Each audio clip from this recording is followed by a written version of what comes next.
nombre es Fernanda y esta es solo parte de mi historia. Les contaré un poco de lo que me ha estado pasando desde la edad de 8 años. Recuerdo que teníamos un perro al que amaba con todo mi corazón, su nombre era Chato.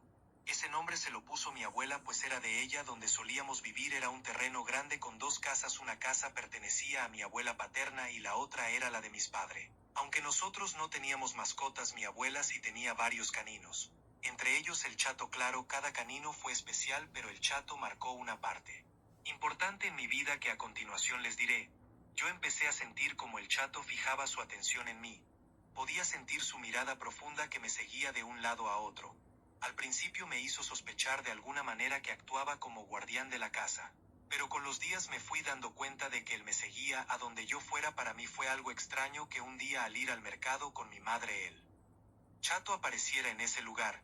Ese mercado no quedaba tan cerca de la casa. Cuando le pregunté a mi madre que por qué el Chato nos había salido por el mercado, ella me explicó que los caninos hacían ese tipo de cosas porque nos podían seguir con el olfato. Pero para ese entonces algo dentro de mí ya se había clavado como una espina, haciéndome dudar de lo que estaba pasando entre el Chato y yo. Así que una tarde, aprovechando que nadie nos miraba, aproveché para caminar hacia atrás de la casa y una vez estando allí me puse de rodillas para acariciarle el rostro. Y ahí estaba esa mirada profunda una vez más, y viéndolo directamente a los ojos le pregunté: ¿por qué me miras y me miras? Dime que tengo, sabes, aquí nadie nos ve. Dime que tengo, solo estamos tú y yo. El Chato solo agachaba su cabeza, claro que no iba a decir nada. Lo seguí acariciando y le dije: no sé qué estaba pensando, claro que no hablas. Me reí con él, después me puse de pie y le di la espalda y caminé 2 pasos alejándome del Chato. Cuando de repente una voz me dijo: no te vayas, no voltees a verme. Quédate donde estás. Recuerdo que mis ojos se hicieron grandes del miedo y pude sentir como mi corazón palpitaba cada vez más rápido, las manos me sudaban y lo único que pensaba era el no voltear. Me paralicé, pero aún así pregunté: ¿quién eres? La voz dijo: soy alguien que te diré muchas cosas y en algunas de esas cosas tendrás que obedecerme y yo te cuidaré. Le contesté con un rotundo no a lo que fuera que él me pidiera. En ese momento pude verme a mí misma dándome la espalda. Era como si mi cuerpo estuviera vacío y yo estuviera detrás de mí misma. Yo no entendía lo que me ocurría, así que decidí moverme alrededor de mí misma hasta quedar mirándome directo el rostro. Cuando logré verme, mi mirada volvió a ser normal, era como si regresara a mi cuerpo. Para mi sorpresa, quien estaba enfrente de mi rostro era el Chato.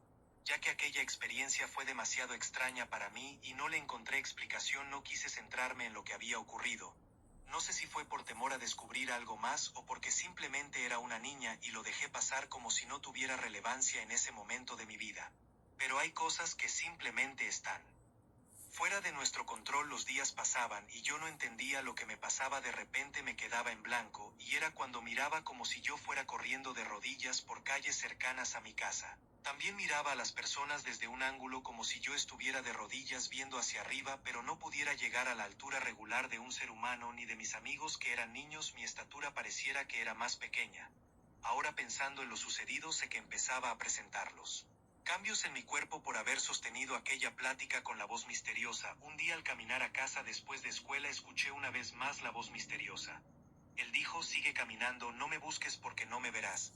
Te dije que tenías que obedecerme algunas veces, ¿lo recuerdas? Le contesté: y si no quiero, no quiero obedecerte. Para lo cual él contestó: entonces tendrás que vivir con el dolor de haber cumplido lo que pondrá en tu mente y no podrás hacer nada. Para esto yo en mi corazón me decía que ya no me libraría de esa voz misteriosa tan fácilmente, pues tenía miedo de contarle a alguien lo que me pasaba, especialmente a mis padres, ya que eran religiosos. Tuve miedo de contárselo a algún amigo por miedo a que se rieran de mí o peor, que pensaran que estaba loca. Me sentía acorralada y sin entender el por qué me estaba pasando esto a mí. Decidí enfrentar sola mi problema y obedecer a la voz misteriosa. Él sabía que había ganado, así que empezó a decirme lo que tenía que hacer. Eran pasos sencillos, por ejemplo me decía: cruza la calle, pero solo en 8 pasos, si pierdes esto pasará. Al perder él se refería si daba más pasos al cruzar la calle o menos pasos.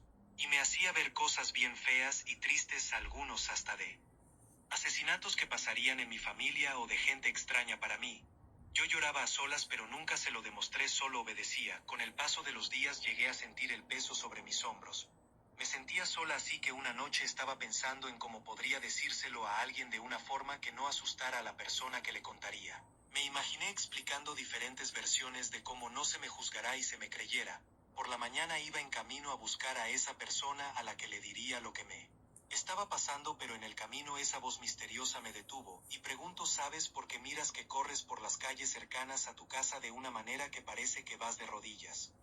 Esa pregunta hizo que yo me quedara inmóvil y yo misma me pregunté, ¿cómo sabe esa voz misteriosa que yo me miraba corriendo de rodillas? Y sobre todo, ¿cómo sabía esa voz misteriosa lo que yo pensaba sobre aquello que me estaba pasando mentalmente?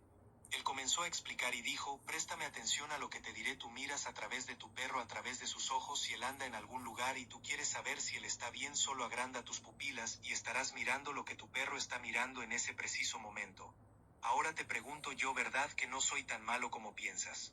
Yo creo que la explicación que él me dio y lo impresionada que quedé me hizo callar una vez más. Yo tenía miedo, tan solo era una niña.